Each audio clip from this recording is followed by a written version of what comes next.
I found myself torn. I had set myself on an unusual path in life, but I was still young and I felt as if I needed to reground myself in the real world. It wasn't about making money. In my life, money was for wants. It wasn't for needs.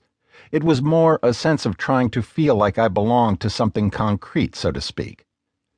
During my walk through the Sierras, I admit that I felt lonely at times.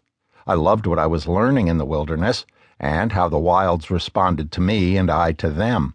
But I also missed the ease of the city and being with my friends. I didn't want to be forced to choose one life or the other. I wanted to take the best of both worlds, but I wasn't really sure how to, or even if it was possible. I ended up staying in the Huntington Beach area that winter and working for my dad. He owned a construction company that had a contract with the aerospace manufacturing company McDonnell Douglas. Life there wasn't all steel and concrete. I was near the ocean where I could surf again. I was also back where I had grown up. The working life wasn't completely foreign to me. I never had any trouble finding a job. People liked me, and I had a determination and dedication that showed. Employers were attracted to that, but I wanted to push away from normal jobs. As I tried to relate to the people I had grown up with who had gotten married and had full-time jobs, I recognized that everybody's life is different. The phases are what allow someone to be a loner and not be alone. At that age, I was still developing and maturing as a person. I wanted to interact in a community and have friends, which made it harder to be alone. Being alone is rewarding if you connect to the land, because what you get out of it is amazing. The plants and animals don't literally talk to you, but they almost do. There is nothing you can do to replace those experiences. When you are alone in the wilderness, you are struggling hard to understand something deeper, but nobody is there to help you. Ultimately, even the strongest people are going to feel a sense of loneliness.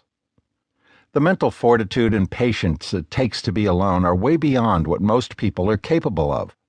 Though I knew I was able to live alone, I didn't have the patience or mental strength at that age to be alone for significant periods of time. I found that when I talked about being alone, most people could only conceptualize that as sitting on their couch watching TV and eating food. That has nothing to do with being alone. Even reading a book is not being alone because you inhabit someone else's illusionary world.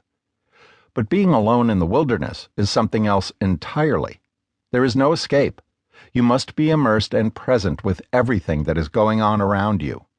Being back in society, I saw that people had created the ability to escape from the moment in different ways. While that makes life easier for that moment because it allows people to check out of reality, it also destroys our ability to be patient and present. It helped that I didn't own anything, so I had nothing to come back to. All my belongings could fit in a backpack or tote bag. If it did not fit in my backpack, I gave it away.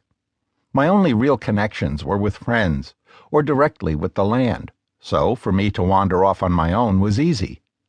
Yet I was still conflicted. My experiences in the wilderness were giving me some deeper perspectives that others could not understand, nor could I fully. I appreciated the newfound and profound wisdom I was gaining, but I also began to feel a distance from people. To those around me, it seemed that I wanted to be a hermit rather than a cool guy, as one guy put it. I also noticed that I had fewer close friendships and a harder time relating to people on everyday issues. I found that for some, the phrase living off the land meant living simple and lacking intelligence. I had discovered that this could not be farther from the truth. There is nothing simple about living off the land. It requires innate and learned intelligence to adjust to the natural changes around you. Otherwise, you will not survive. There is also evidence that the hunter-gatherer lifestyle stimulates psychological and physical well-being by returning us to the land, making it one of the most complex and invigorating ways to live. It has been suggested that the cures to many modern ills can be found in natural living.